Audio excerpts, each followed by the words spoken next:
रूहानी वज़ाइफ के मुअज़्ज़ज़ नाज़रीन, आज आपके लिए दुआओं के कबूल होने का बहुत ही खास तरीन अमल मैं लेकर हाजिर हुई हूँ।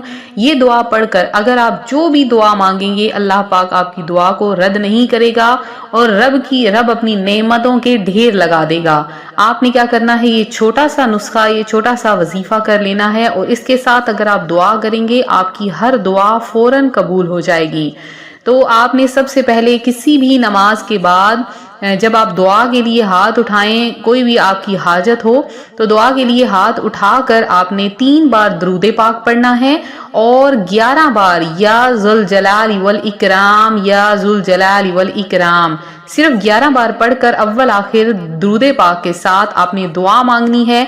आप जिस चीज की दुआ मांगेंगे, इंशाअल्लाह अज़्ज़ा वजल अल्लाह तबारक व तआला आपका वो मसला हल कर देगा। आपने कोई भी ख्वाहिश दिल में रखी है, आपकी पूरी होगी।